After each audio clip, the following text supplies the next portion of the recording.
Hello. Welcome everybody to Meowy Hour. I'm your host, Arden Moore, and we got a full show for you today. We got everybody from cat cultures in Japan to a feline sleuth named Henry and a real cat detective named Kim. Plus we got some prizes, and I am going to whet your appetite at the end because I am making you guys some banana rum jello shots. So we have a lot to cover, but first I want to properly welcome our three special guests today. She is an author, and the book is called Catland, The Soft Power of Cat Culture. She's got a cool cat named Jost. Let's give it up for our first guest, and that is Sarah Archer. Welcome to the show, Sarah. Thank you so much for having me. All right. And later on the show, we've got a real live cat detective and a feline sleuth named Henry. Let's give it up for Kim Freeman. Yay! And Henry. Yeah, he's really good at the sit and stay posture, I see. Mm-hmm. And of course, this show, as every week, is presented by the Cat Fancier Association, and we really love being part of it. I want to, at this time, welcome our co-pilots. We're talking all-breed cat judge Kathy Black and all-breed cat judge and editor of Cat Talk, Teresa Kiger. Hey. Hi, everybody. Welcome. Hi, Enrich, wearing his bow tie because this is a special occasion. Pet Safety Cat Casey. Casey. He goes, hey, ladies, gentlemen, it's the Meowy Hour. All right, we are going to be giving away 3 different prizes today. We're going to talk about the Devon Rex later. That's pretty cool. And so let's just get this party started right away. Usually I do some little trivia and all that, but this is no trivia. We've got a great author on our show today, and she wrote this amazing book. And the folks in Japan love, love, love, love, love cats. And what we're going to do with the help of my co-pilot, Kathy Black now. Kathy, would you kindly play that short book trailer that Sarah Archer created? I love it. So everybody, it's about a minute long. Take a look. Okay, let me get it. Sharing.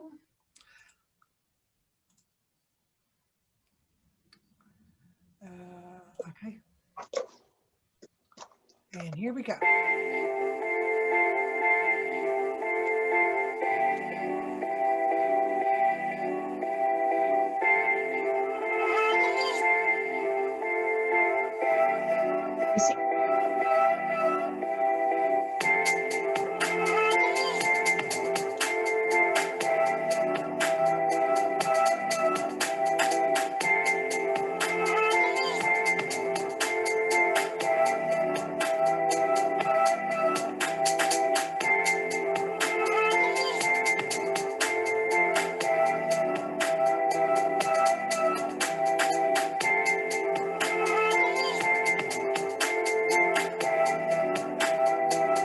There's no audio, I think, right? Yeah, there's audio. Can you not hear it? Yeah, I can. Here we go.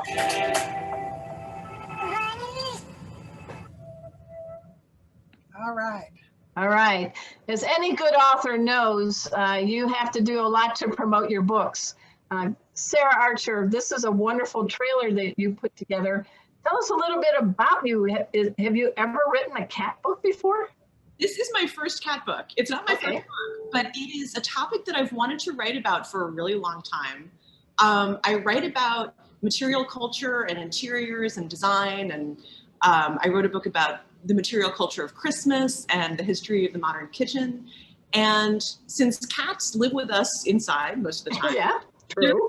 part of the domestic environment. And the idea of sort of cat products and objects and the things that they use to live their lives has just always interested me a lot. And in terms of Japan, I've been fascinated by Japanese art and design for a long time. I visited Japan on my honeymoon, actually. Really? That's nice. Yeah, it was wonderful. It was fantastic. And it was extremely eye-opening because I started to research Japanese cat culture.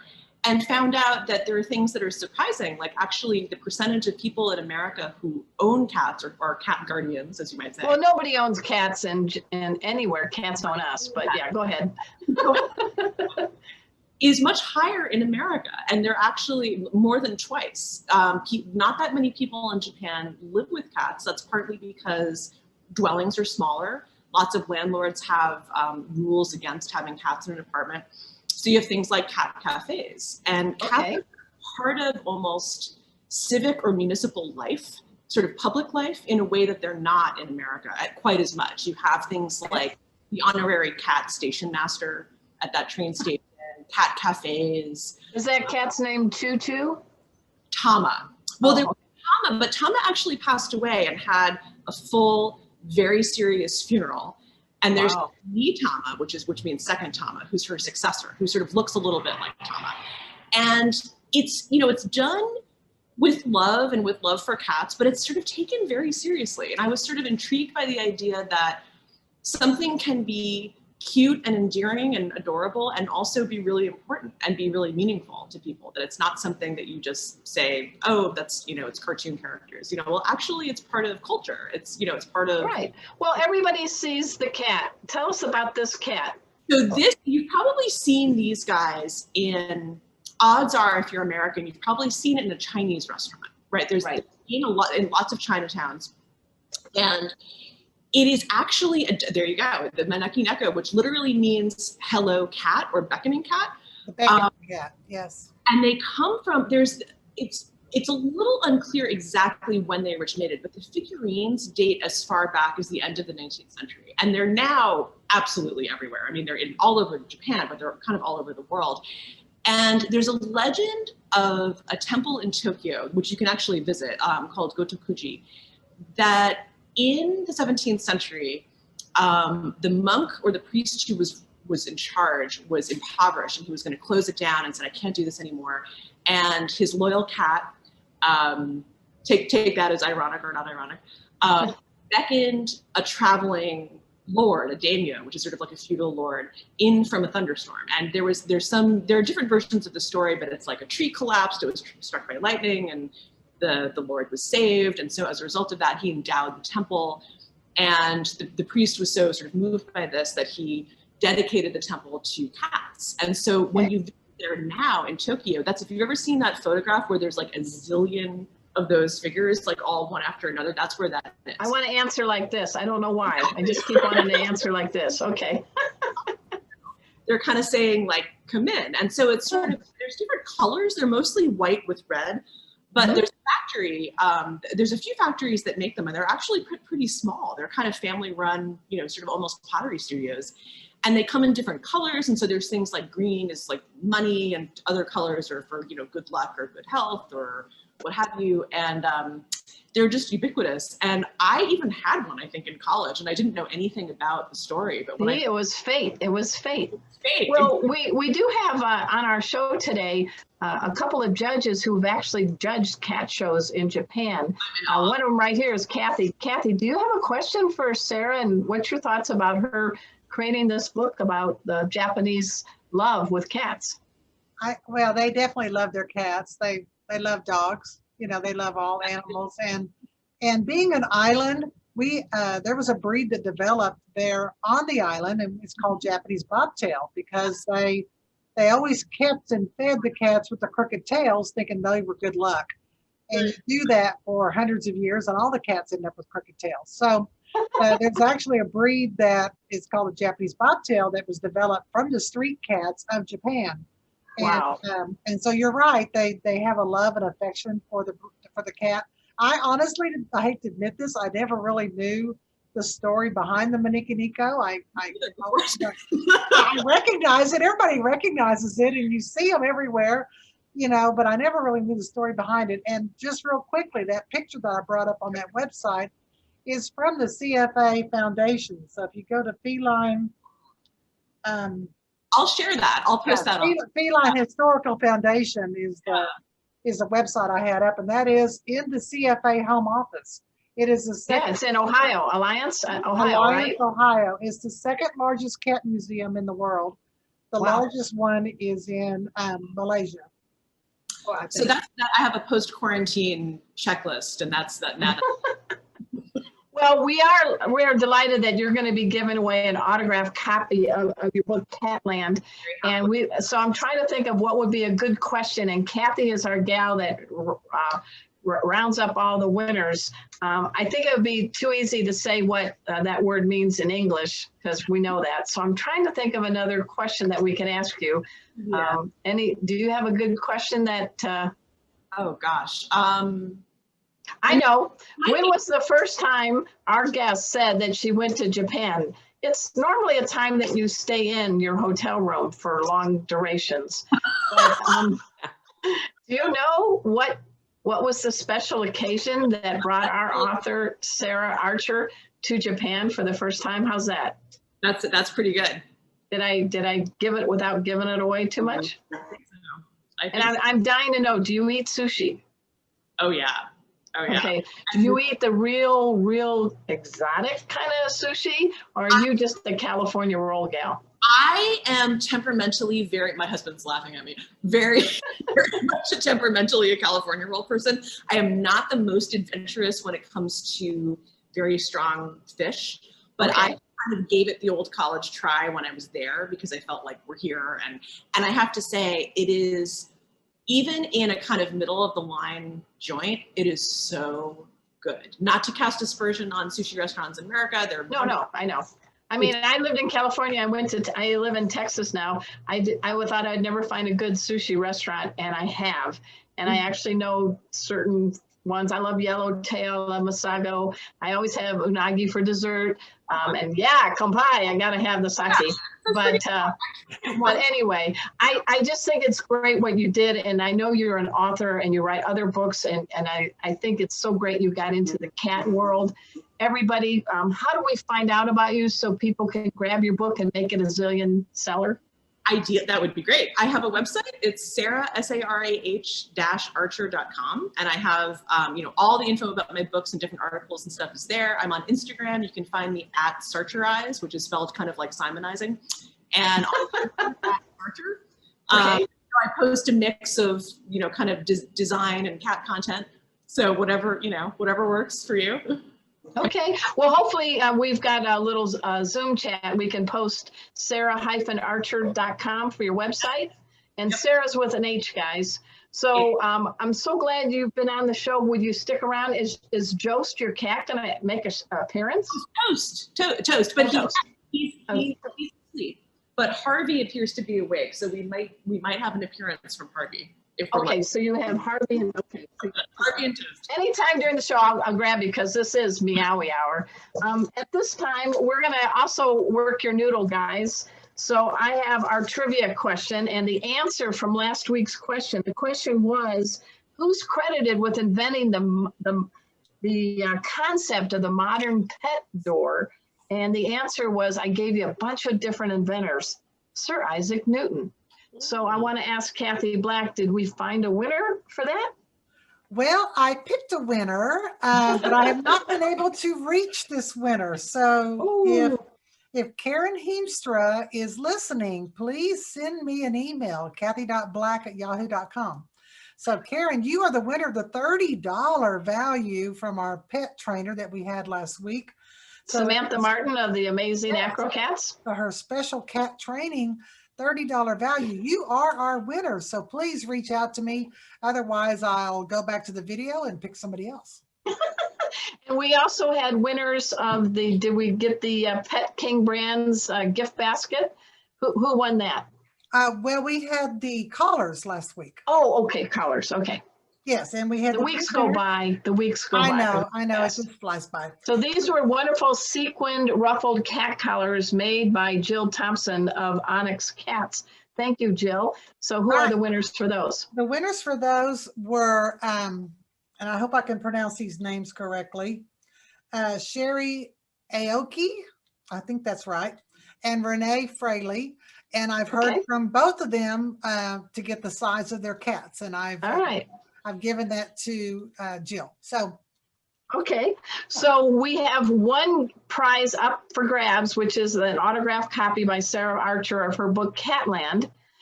We are also now giving away 2 more prizes for any of you people savvy enough to know the answer to this week's trivia question. Here comes your choices. Now, our guests, don't spit out the answer because they have to know what it is. I know you know it. You guys are brilliant. What comedian is quoted as saying, "I have an Egyptian cat. He leaves a pyramid in every room"? That's hilarious. I actually don't know. All right, it's good. So here are your choices for you and everyone on Meowy Hour. A, Joan Rivers.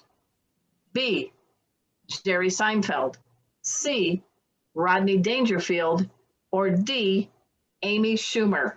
Again, the question is, who is the comedian credited with the quote, "I have an Egyptian cat. He leaves a pyramid in every room"? Joan Rivers, A, Jerry Seinfeld, B, Rodney Dangerfield, C, or Amy Schumer, D. Whoever wins, we're getting not 1, but 2 winners.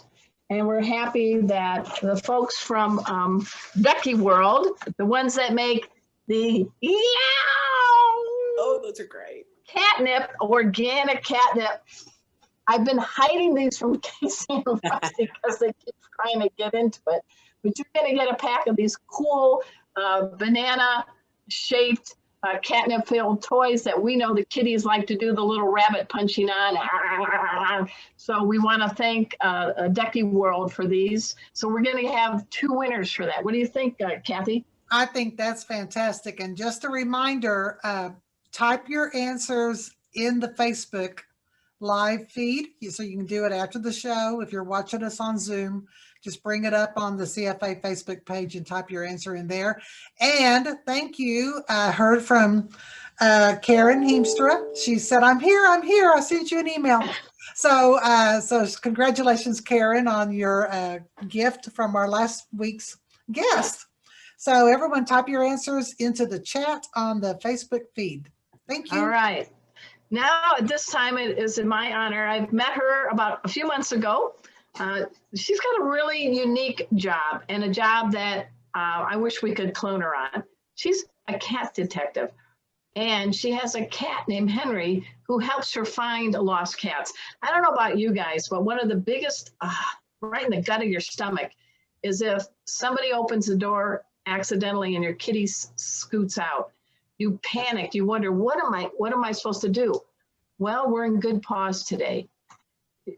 At this time, I'd like to introduce Kim Freeman. She is cat detective for lostcatfinder.com. And it looks like her cat is really in a good sit stay, but that's a photo. But that is the feline sleuth, Henry. Hey, Kim, welcome to the show. Glad to be here. Thanks for inviting us. I had Kim on my radio show, Oh Behave, and she took my pet first aid class. So we're going to be a BFFs, best feline friends, wouldn't you say? Yeah, and I even got your first aid kit, which I love. All right, so let's talk about that. Cat detective, define that and tell us how you can help some folks. My full-time job is finding lost cats. That's awesome. What it comes down to is searching for lost cats. And, you know, a lot of people find me after their cat's been missing a long time, and they've already tried the litter box, and they've already tried the putting the food out and shaking the treats. So finally they come to me. So I'm solving lately the tough cases. Well, let's talk about that, because you're not shaking a cat treat and you're not putting a litter box out. Why are those really bad no-nos to try to get a scared cat back home? Let's start with the litter box. I love starting with poop. Go for it. Okay, let's start. Let's do number 2, number 1. So the first issue with the litter box is that cats bury their poop for a reason. They don't want other cats or coyotes or raccoons smelling it and coming around, right? So you put that little advertisement out there, you're bringing in all the other neighborhood cats who are going to beat yours up. You know, what are you doing out here? This is our turf. Oh, yeah. I have And never heard that would be what I would never think to do that. Is that something that's pretty common knowledge? Oh, yeah, that's a big yeah, one. Really? you would, I would never think that because I guess well, I've had Well, cats. you're smart. You're because you're smart. smart. You know The cats. problem is a meme came out, a picture of a cat, and it said, if your cat's ever lost, put their litter box out. They can smell it a mile away. That's No crazy. So animal can can everybody smell else can, yeah. anything. And unfortunately, that's how, what do you call it, urban legends cause, you know, they're not true. So I like that because you want the cat to feel safe enough to get back in the house, and you don't want this bunch of, you know, big old tough cats or coyotes at the door like this. Yeah, Exactly. you got to get through me to get back in the house, right? It's got to be their safe zone. You want your Okay. home to be the safe zone. Now, What it's about okay- shaking the treats? Why is that a bad thing? Wait a shaking minute, watch treats- this. They come. Casey, Rusty, come on, come on. All right, go ahead. Who Here he gets there comes. first when you shake the treats? Casey or Rusty? The first one is the foodie, Rusty. I already ate 2 of them. Here comes Casey. Right. Come on, Casey. But why is that a bad thing? Casey's getting his now. I'm sorry, something I said triggered Siri. Let me turn Oh. my phone off. Siri thought I was Siri, you're not asking about- invited to Meowy Hour. Sorry, I don't care how powerful you are. Got a text from Arden Moore. Yep. Okay, so the treats are okay. Well, first of all, people say, oh, my cat always comes when I shake the treats. That's in the house. That's inside. When they're outside, they are in survival mode, especially an indoor only cat. They're not gonna respond. You can Okay. shake the treats in your own yard, but don't walk around the neighborhood shaking treats. It's All right. So call what it- would be, because I want you to make a living at this, what would be a good strategy if the cat had slipped out and has been gone for several hours or a day? What would you recommend? I would recommend getting the best 1,000 lumen flashlight you can find and actually searching. Okay. While you're searching, you should leave the door open that the cat slipped out of, because if you flush them out of a bush, they may make a run for home and you need the door to be open for them. Good. Okay, good. Also, the scent, if the door's open, the scent of home is beckoning them like this, you know, come home, come home. They want to get back in, but they're scared. So you got to give them a way in. And so I know that some people have lost some cats, and they usually it's because they escaped out of a cat carrier or something like Mhm. that. So they just put the cat carrier down with the door open, and the cat ended up coming back into the crate because they're looking for shelter anyway, and the crate Yeah. smells like home. So would you recommend setting a crate out like on your front porch or something? You can, but the crate's going to smell like your cat too, and it may get sprayed. Yeah, that's true. It's better to just leave a door or window open so they Okay. can actually get home. Now, you know, I know that's tough at night. Not every neighborhood is safe enough for that. But yeah, that's Well, tell us about the unique partnership you have with Henry. Do you have Henry around? I see how he's not moving behind you, but is he anywhere around that we Yeah, can let see him me- live? Yeah, he's on his throne. Oh, again? Okay. The other throne. Yeah. Oh, sorry. But I think to have to take off the virtual background for him to show up. I don't think so. Like I'm doing with Casey right now. Okay. Holding Casey up. Yeah, Casey yeah. goes, Okay. "Hey." We just want to see a feline sleuth. That's pretty cool, guys. Well, Thank he Casey. is looking very chill over here. He's wearing his collar that I made. It's a little collared camera. Okay. I'm sorry, I don't know how I got Lisa popping up, but Oh, it's okay. Wait, can you pull more full screen with the Kim? I wanted to see a bigger view. Okay. We can go small. Henry. So let's talk about this collar and let's talk about Henry. Henry's not your ordinary cat. How did you get Henry? And what was it that made you say, I think he's got some good skills that can help me in my job as a cat detective? Hi, Henry. You're Hey, Henry. beautiful. There. He will sniff anything you put in front of him. He's super scent focused. That's important. Yeah. Yeah, I found him at an adoption event when I was in Austin, and he was lounging in a purple harness out on a grassy knoll watching a parade of children and dogs go by. And of course, adults too. Mm-hmm. And oh, look, can you see his pouch? Yeah. I love his pouch. Anyway, he was just very relaxed in the midst of all this chaos. It was a Jackson Galaxy special appearance, so a lot of people had come in with their adoptees. And I was really struck at how, he's now rubbing on the computer, at how calm and bold he was. How old was he at that time, would you guess? He was an adult. He was about Okay. 8. He was at a shelter. He'd been there for a year. You know, Wow. nobody wants to adopt an adult cat. They want the kittens.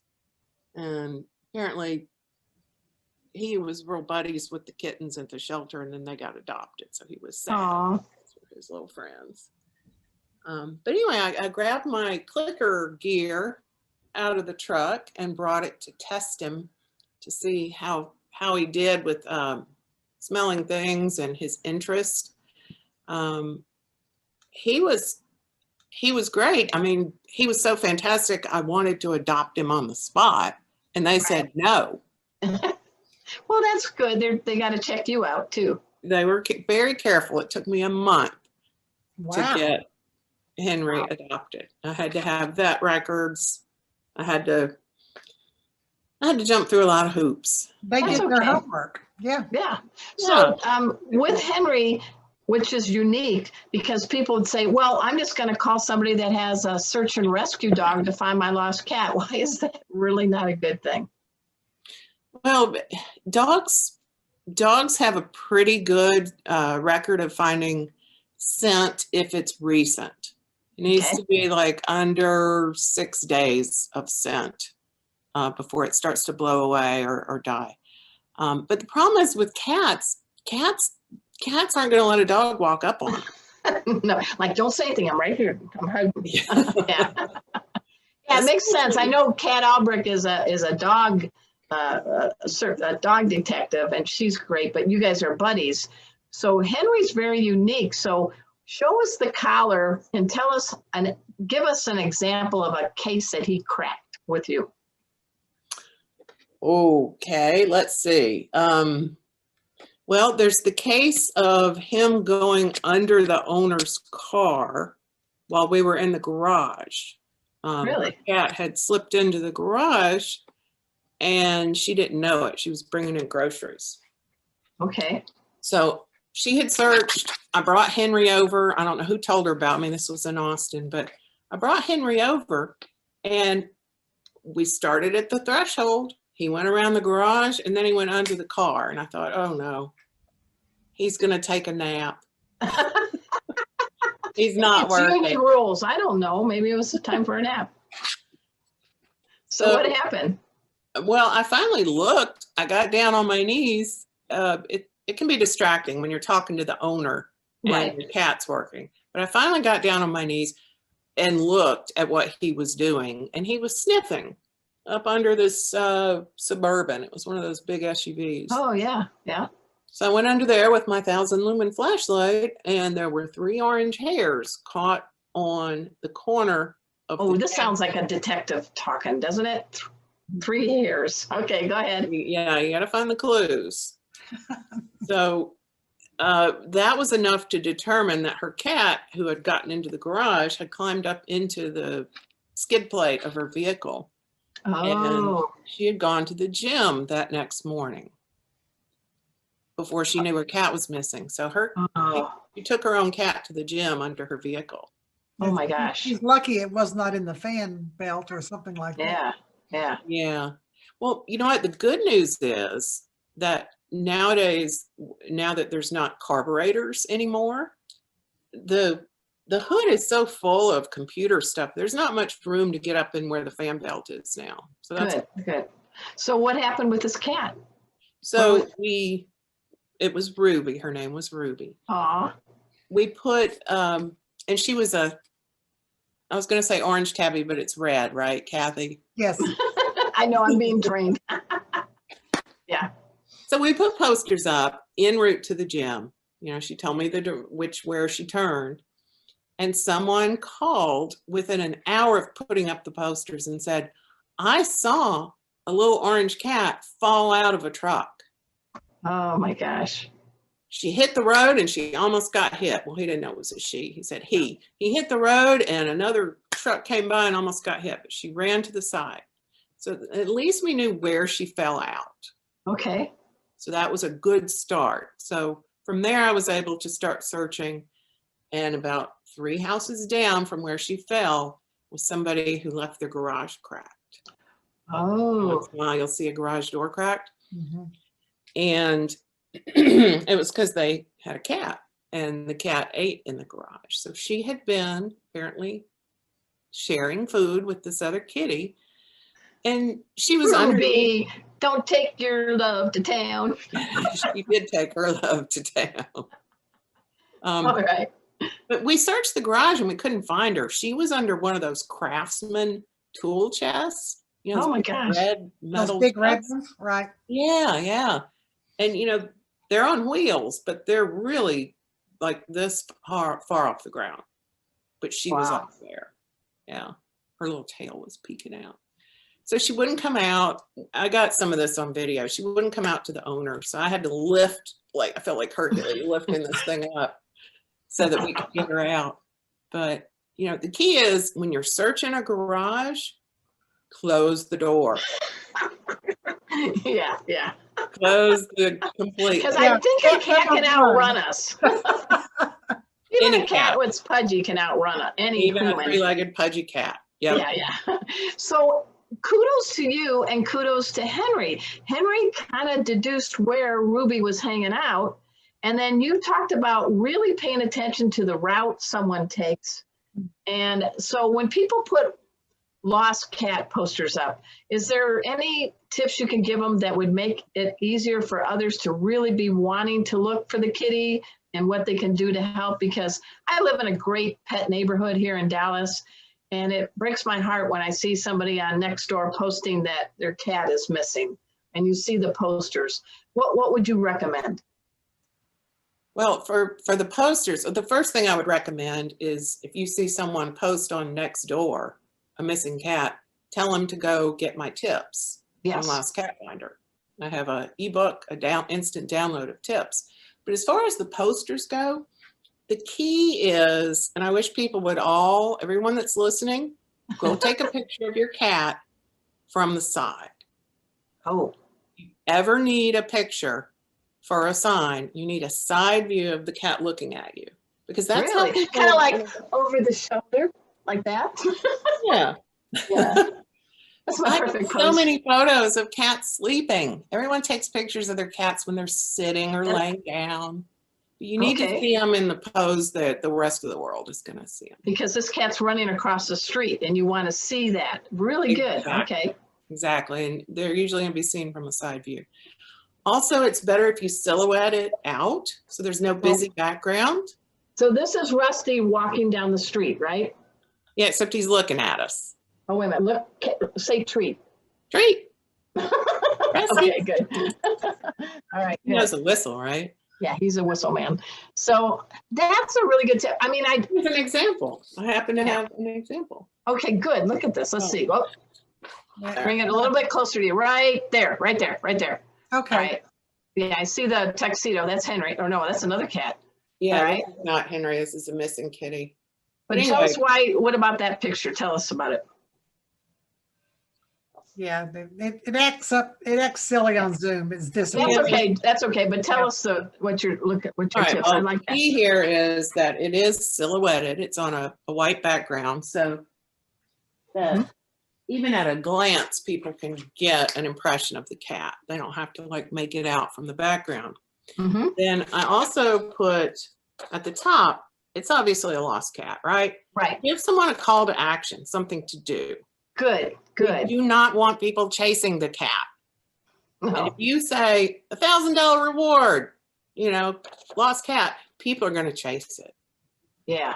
And point. chasing just makes things worse. That's good. I like that. So if they see the cat, take a photo. You get a mini reward for that. And why? I know we shouldn't chase cats. What do? You're trying to rein the cat in? Do you use a blanket? What do you do? Besides calling you, Kim Freeman, cat detective at lostcatfinder.com. No, I think you're gifted. So what would you say? Because people they want to help, but they don't want to help. And the best way they can help is get a photo, because everybody gets false sightings all day, every case. And people waste days and weeks chasing after a false sighting. So getting a photo is key. Texting someone a photo is like the best good deed you can do. Because you're starting to narrow down the area. Yes. And then stay there watching the cat until they can get there. Okay. Don't chase it, just watch it. Yeah, that's great. I like that advice about the picture. My sister recently lost her dog, and it's a black dog. And they said, oh, we've got one, 6 different people brought up black dogs they had rescued, and none of them were hers. Yeah. So, and her dog ended up being found about 8 miles away. So I think someone had picked it up. But yeah, I think especially with cats' markings, if there's anything that you can identify it, a solid black cat's going to be difficult. But I think if you can, like you said, get that side profile with any kind of markings and get a picture, then you're not chasing, loose ends, or you're not false leads. Exactly. Do cats, because you really rely on feline psychology, your sleuthing tools, your cat Henry, but cats, unless they're caught in a car and taken on a road trip, do they tend not to go far if they've been only indoors? I hate to make a rule. There's really no cookie cutter advice, but in general, yes, they're going to stay close if they slip out the door. But, like Ruby, they could get transported 5 miles away. Yeah. Now, in general, dogs roam, cats hide. Okay. So yes, they are usually going to be closer. So it's better, if I were going to tell someone a general rule of thumb, it would be comb the area that's close by instead of trying to cover a lot of ground. What's a good preventive tip? Because I know you're a little bit of an inventor. Can you tell us about your collar? Yes, the collar is a light up collar. Now, if your cat gets out, you can see them in the dark. That's always good. Right. But I have two collars. Okay. One is the one Henry was wearing, which has gigantic ID on it. It's actually letters on the collar, because, a lot of cats won't let a stranger pick them up, especially outside. They won't even let their owner pick them up if they get out. So the ID can be read from a distance by anybody. Good. Like your cell phone's on it, so they can call and say, I have your kitty. I see your kitty. Okay. Yes. And show us the other one. The other one is this one. And this put their number. This has got a glow in the dark breakaway on it. And then it has these little holograms. Oh, nice. This virtual background is not helping me much. No, just keep it a little bit right there. Perfect. Yes. All right, good. So we can see them in the dark. Yes, but the holograms are for cats who go out. This scares birds. It alerts the birds so that the cats can't sneak up on them. Okay. And it has your cat's name on it. And please, everyone, get your animals microchipped. Yes, please. All right, guys. We've been speaking with Kim Freeman. She is a cat detective with a feline sleuth named Henry. I really want you guys to go to lostcatfinder.com. She's saving lives, and she's giving you great information. She's got some things you can get for it. It's really inexpensive, and be able to get the real deal on tips and tactics on how to find a missing cat. So I wanted to tell you thank you, Kim, for being on the show, and stick around, okay? I sure will. Thank you, Arden. All right. Right now, we're going to have Kathy please introduce our great people that are going to talk about the Devon Rex while I get my cocktail ready. So, okay. Carolyn, take you're on mute. There you go. We have Carolyn, and I'm probably going to butcher your last name. Jimenez? Is that correct? Yeah. Okay. Okay, and Kristen Newell? No. Okay. Noel? Okay. I knew I'd butcher both of them. All right. These ladies are Devon Rex breeders, and we're going to talk about a really interesting little breed called the Devon Rex. Let me get my screen sharing here. And so can we hear you, ladies? I think you can. Yeah, there we go. Okay, let me put this on full screen, if it'll let me. While we're waiting for that, Kathy, we'll just introduce ourselves a little bit. Again, my name's Carolyn Jimenez and Kristen Knoll, and we breed together under the category Ready or Not. We breed and show in CFA, and we've been breeding for about 10 years, exclusively only the Devon, and we want to thank you for inviting us and thank Linda Peterson, who's our breed council secretary, for giving us the opportunity to join you guys tonight. We're happy to have you. Tell us a little bit about the Devon Rex breed. So starting with the history, all Devon Rex come down from one cat, and the lore around the cat is a little bit sketchy, but it definitely was a cat in Devonshire, England, that ended up with spontaneously with a wavy coat, and his owner named him Curly. Her name was Beryl Cox. And after doing some breeding of him to other cats, they figured out that in order to get that curly coat, they had to breed a curly-coated cat to a curly-coated cat, that it's a recessive gene. And they also learned that initially they thought it was related to the Cornish Rex. And when they bred those two together, they ended up with straight-coated cats. So it's a unique genetic mutation that creates that curly coat. And so all cats, Devons, come down from this, and he was a cat with a curly coat, broad head, and large low-set ears. Is this him? Is this him? That's Curly. That's Curly. That's That's Curly. I don't think I've ever seen Curly's picture. There you go. Cool. And these are more today's look. Right. Yeah, exactly. That's selective breeding for you. So one of the unique things about the Devon is obviously their personality. They have been referred to as Dennis the Menace, monkey, dog, impish. They have quite a personality, and they are really all those things. They are super affectionate. They are very people oriented. A very common phrase from anyone who owns a Devon is stop helping now. And they really should have, as you see with these two kittens here, they should really have a very elfin or very pixie-like appearance to them. They're very playful. They, again, interact well. Many have learned how to fetch. They will play tag with you as a human. And they really are a lot of fun. They're probably a medium energy cat, so active, but not overly active. So let's talk about the coat a little bit, because the coat is very distinctive. Yep. It's a loose curl, so it's not a tight curl like the Cornish Rex. Right. And sometimes they get, they kind of lose the hair at times. I call it the molting season. They can lose the hair around the neck, like you see with this black boy here. Yep. But that's usually only in young cats, right? Yep. So the hair can be a little thinner on the neck and the top of the head and on the belly, even in an adult. Those are areas that it can be a little thinner. And then you do sometimes get seasonal molt, sometimes down the side where it'll get a little bit thin. But it's just the undercoat, so it's really soft. Yep. Very soft. Yep. Yes. And again, just that idea that they should really look like an elf. And one of the things that's very important is the head of a Devon Rex. You should be able to tell a Devon Rex from across the room, even before you ever see its coat. So it has a broad head and these very large, low set ears. So I always like to describe it so people can think about it, is it should be a football with goalposts that come in under the eyes. So the ears should be that low set on the cat. And they have three very distinctive curves. So you have the curve of the muzzle, you have the curve of the cheekbone, and then the curve of the ear. So again, very distinctive look. They have a slender neck to set off that large head, which again is why you should be able to recognize them from a distance.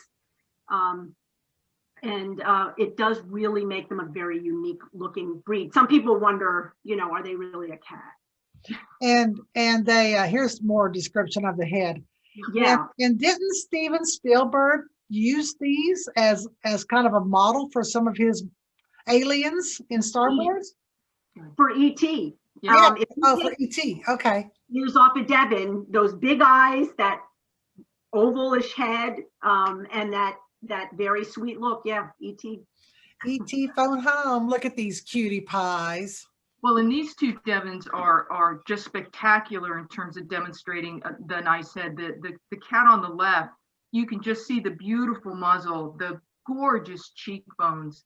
And typically these features are really easy to see on white Devons. The white Devons pop, but when you look at a Devon head, there's no mistaking looking at these two images. That's a Devon, and those are beautiful cats.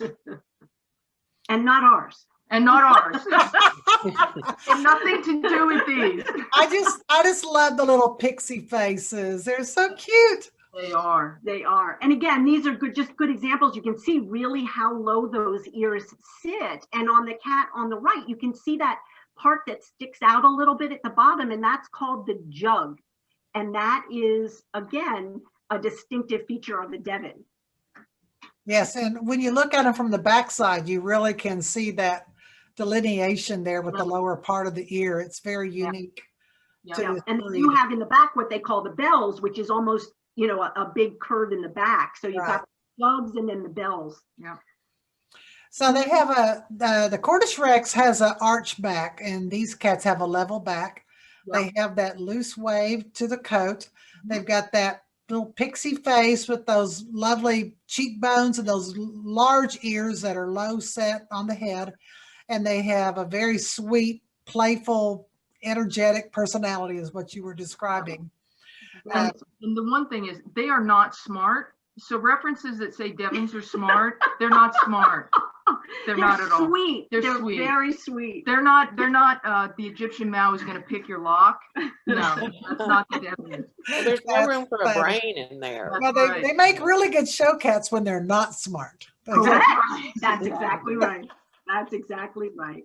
And those little babies. Oh, my. cute. Yep. Well, girls, do you have a cat to show us, or you just? Well, we're actually in our kitten room. So this is, I don't know if we can see her. I can't see us right now, but yeah, this is. Oh yeah, bring her up. Bring the kitty up. Yeah, she just had her litter of kittens, so we are invading her space because it's Hi, Mama. space in the house. Well, Mama, thanks for letting us invade your space. Yep. All right. Thank you very much. We really appreciate Oh, it. we really appreciate you, girls. Thank you for coming on, and you did a great job. Thank you. Hey, Kristen and Carolyn, thank you. I learned a lot. They're a great cat. I love that breed. Perfect. Yeah. Thank you. All right. Before we end the show, we've got a few more things to do. One of them is we love the Devon Rex. We love all these beautiful cats that are shown at the Cat Fancier Association. And yes, there are many purebreds that are shown, but CFA, Cat Fancier Association, is on a mission to pump up the recognition and reputation of all cats. And that's due to creating companion cat world. And here to discuss that is the one and only Kathy Black. All right, thank you. Yes, Companion Cat World is our way of recognizing the random bred cat. You too can register your cat with our Cat Fanciers Association. And when you go to cfa.org/ccw, you can sign up and you will upload a picture of your cat. And there's Casey and Rusty, and here's Lola. And you'll be getting these lovely hard plastic, you can get luggage tags to put on your cat carrier. So when it goes to the vet, they know which cat is yours. It'll have your cat's picture to show what your cat looks like. But they can't drive, right? This is not a driver's license, No, right? It's Okay. not a license to drive, and it's not a license to carry a concealed weapon. It's Companion Cat World. And for a one-time fee of $13, it's a lifetime membership. And we invite everyone to make your cat very honored, and as special as it is Reward it by spending $13 and registering it with the Cat Fanciers Association, cfa.org/CCW. And the nice thing is more and more companies that love cats are starting to offer some deals for people that are proud CCW card carrying members. So who doesn't want a bargain, right? Right. All right. Hey, before we get into my cocktail, I know you guys are getting thirsty, but I want to ask Kathy if she could show my Cat First Aid poster for just a minute as I tell you about Betty. One of my good friends, and you guys know her in the cat world, Dusty Rainbow. She's written a number of books. She was our very first guest on Meowy Hour.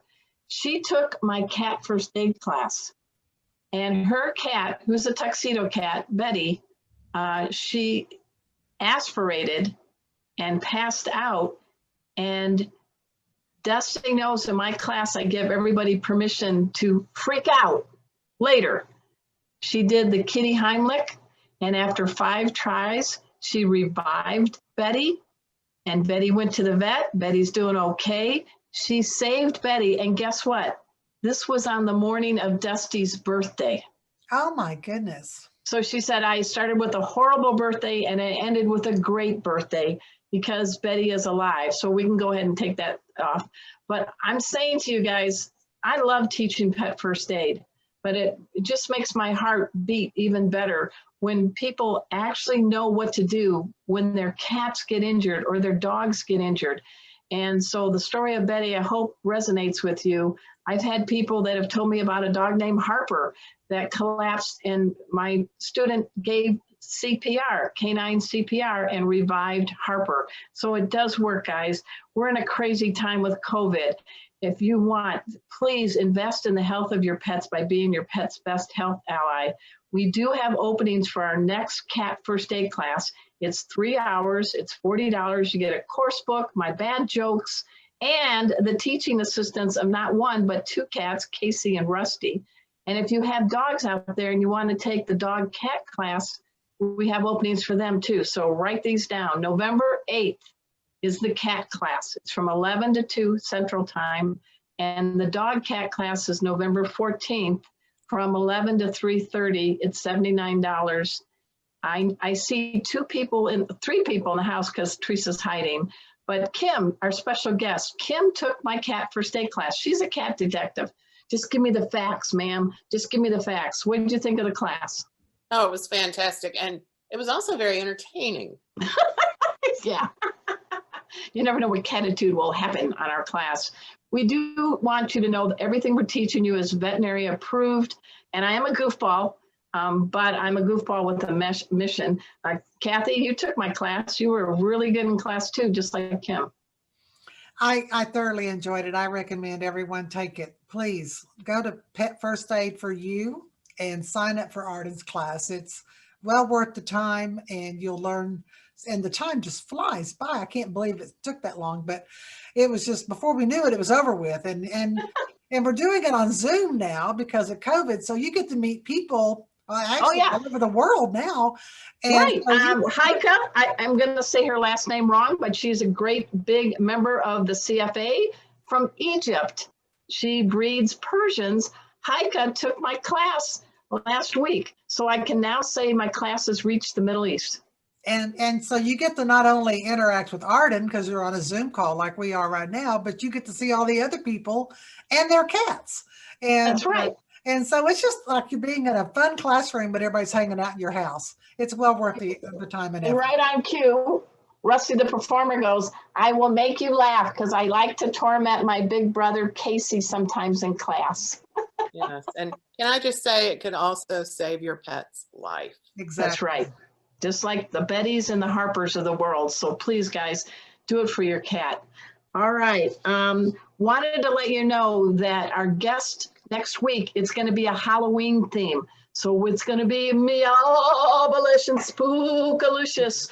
And we have the pet lady in the house. We're talking Dana Humphrey. And with her book about cat ghost stories, the same lady who had Betty, she saved on her birthday. Dusty Rainbow is going to share a ghost cat tale with you. We got some good prizes too, so tell everybody to come join us for next week. But at this time, this is my kitty cocktail for this week. It is the longest titled cocktail of the Meowy Hour season. As you know, I'm a licensed bartender. I call it the Kitty Gone Wild Banana Hello Jello Shots. That's a lot, isn't it? It is And a as lot. we say here, you want to serve up these shots while you treat your cat to a catnip banana-shaped toy. So the key on this is Kathy is showing you this recipe, and if you don't write fast, don't panic, because it is on the CFA Facebook site. Thanks to Teresa Kiger, she creates these wonderful graphics each and every time. But I want you to take a look at the finished product. Oh yeah, baby. Who's coming to Arden's house? I wish Who's we coming to weren't all Arden's house? virtual. Yeah. So the key here is, and I experimented, Jello comes in the gelatin and the pudding. For this recipe, go with the pudding. Don't go with the gelatin. Pick your favorite banana liqueur. I'm a big fan of the banana rum cream. It's really nice. Make sure you refrigerate it after you open it. But when you do it, when you put the pudding mix in your bowl and you add 2 cups of milk and a cup of banana rum, really, really, really I use one of those old-fashioned hand beaters, you know. You can use a whisk, but do it for about a full 2 minutes. You want everything to mix up. And then you pour it into these beautiful little glasses, and you make room in the refrigerator and let them stay overnight. They're not going to solidify. It doesn't matter. It's a marriage between the Jello banana and the rum. You might say it's quite appealing. Oh, that was bad. All right. So at this time, whether it's a glass of water you have handy, iced tea, or one of your favorite concoctions, I want us all to please raise a glass. This is our time. Look at the martini glass. Woo. Oh yeah, I'm impressed, Kim. I'm coming to your house. This is our time to toast all cats. They make our lives so much better. Meow. This goes down really smooth. I I'm bet. sorry. I don't know what I'm going to do with all the rest of these that are just sitting here looking at me. So I have a question, Arden. So the banana catnip toys, how do I Yes. pick the winners for those? How? Oh, those are the 2 for the trivia question, who said, I have an Egyptian cat. Oh, that's right. He leaves a pyramid in every room. Yes. Who said that? Which comedian? And I already see people chiming in. So yes, we want to thank Ducky World for donating some giveaways today. And I know this isn't smell-o-vision, but my cat right now, I'm having to get it away from him. Oh, there's Casey. He's going to spill my banana drink. So I let Casey have the banana. It's organic catnip. It's wonderful. And they're going to rabbit bunny punch it and just I let it out for a little bit, put it away, and bring it out again and watch the fun. So and do you guys have anything else to add? I would All like right. to add something on the bunny Sure. thing. The bunny Sure. kick. Cats are doing that because it's how they eviscerate their prey. Oh, great. Yeah. So cute. You've been sliced and diced. Yeah, I didn't know Oh that. my gosh. Hey, I also at this time want to give a big round of thanks to everybody that's been part of today's show. Let's give it up for author Sarah Archer. She has the new book, Catland, about Japanese cultures and cats. It's really great. I want you to please check out her book. Buy it. I'm an author. Buy it. I know what it means. Please also, I hope you never have a cat that goes missing. But thank the Lord we have on this planet cat detective Kim Freeman. Please go show your sign again. What's your lostcatfinder.com? Mm-hmm. And there you go. There you go. And I mean, what a pairing. It's like Batman and Robin. She's got a cat, a feline sleuth named Henry. I also want to thank our breed presenters today about the Devon Rex. We got Kristen Noel and Carolyn Jimenez. And of course, my cats, Casey and Rusty, but most importantly, the two coolest humans I know on the planet, my co-pilots, Kathy Black and Teresa Kiger. You guys, I really appreciate all of you being part of this show. And I'm laughing because look at this teeth mark. That's from Casey. Already.